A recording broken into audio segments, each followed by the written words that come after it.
तो ये वीडियो उन लोगों के लिए जो बुक पढ़ना चाहते हैं, शायद पहला पेज खोलते भी हैं but they are not able to go pass the first paragraph. वजह बहुत सारी हो सकती हैं। They could not understand the meaning, they had to check its meaning in the dictionary वगैरह वगैरह, या उनको सब्जेक्ट ही समझ में नहीं आया। तो मैं उनके लिए लेके आया हूँ 3 tips that will help them become a better reader. अगर आप ये वीडियो आखिर तक देखेंगे, you will get a valuable information as to how you can improve and go on this beautiful journey of book reading. Tip number 1 is have an inclination. 18वीं सदी के बहुत ही famous exponent of letters doctor Samuel Johnson ने कहा था कि you need to have an inclination towards book reading from a very early age. जैसे कि simple words में हमारे अलग अलग हॉबीज़ और इंटरेस्ट होते हैं। किसी को गार्डनिंग का शौक़ होता है, किसी को कारों का शौक़ होता है, किसी को सिर्फ कार के पीछे वाले सीट पे बैठ के आराम से व्यू और सीनरी देखने का शौक़ होता है, किसी को नेटफ्लिक्स पे अमेजॉन प्राइम वीडियो पर बिंज वॉच करने का शौक़ होता है। हमारे अलग अलग शौक़ हैं, लेकिन अगर हम उन्हीं शौक़ों को बुक्स फॉर्मेट में कन्वर्ट कर दें, that is if we develop an habit of reading दो सब्जेक्ट्स विच इंटरेस्ट अस, तो बुक उन सब्जेक्ट्स की चुनिए जो कि आपको इंटरेस्ट करते हैं। Because when you are interested in the subject, it's very likely that you will be able to go pass that boredom period. आपको बुक बोर नहीं करेंगे और आप पढ़ पाएंगे। और खासकर books which have pictures on one page and text on the other, or probably magazines, colorful magazines, because उसमें picture होती है, नीचे उसकी information होती है, and then you get engaged in the written word more because it's your subject of choice, and second it becomes all the more engaging and interesting. ये tip एक बार try करके देखो, बहुत काम आएगा। टिप नंबर 2 है have an external stimuli or impulse for books. मेरा मतलब है कि आप मार्केट जाते हो, आप मॉल्स में जाते हो, you look out for things, and what are the things that you get attracted to?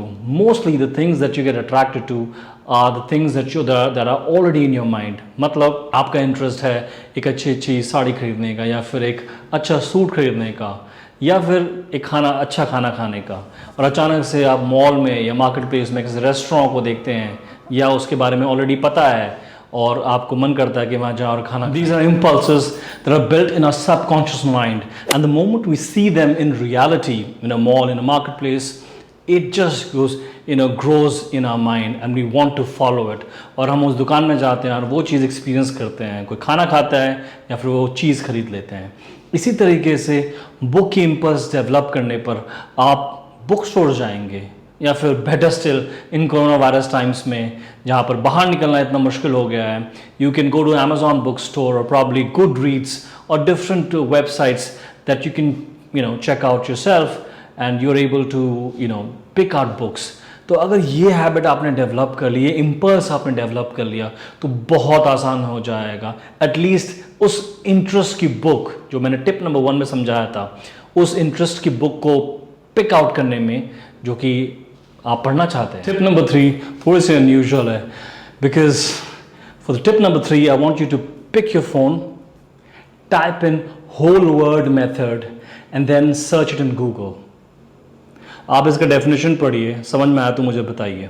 अगर समझ में नहीं आया तो सिंपली इसका मीनिंग है कि you have to pick out a book, read the paragraph, और जो भी आपने उस पैराग्राफ में पढ़ा है उसे वर्बैटिम, वर्ड बाय वर्ड एक नोटबुक में लिख लीजिए। लिखने के बाद उस पूरे पैराग्राफ को ज़ोर ज़ोर से पढ़िए, उसका मीनिंग अंडरस्टैंड करने की कोशिश करिए। अगर नहीं समझ में आता है तो दोबारा करिए। इसे कई बार करने के बाद आपकी मेमोरी में वो हर एक वर्ड, सेंटेंस उस पैराग्राफ का imprinted in your mind.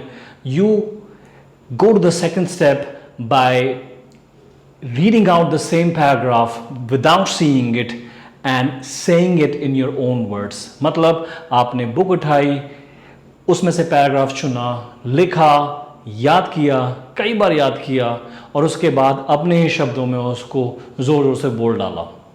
The moment you start doing this activity, it's guaranteed that you'll be able to remember or at least understand the meaning of it.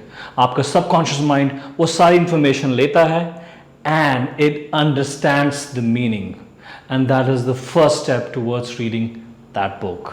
How did you find these 3 tips on book reading? Please tell me in the comments below. I hope you've liked this video, and if you've liked this video, please share it, subscribe to the channel, and possibly give me reasons what kind of videos you want to watch, different subject that you want to watch. Please tell me. Thank you.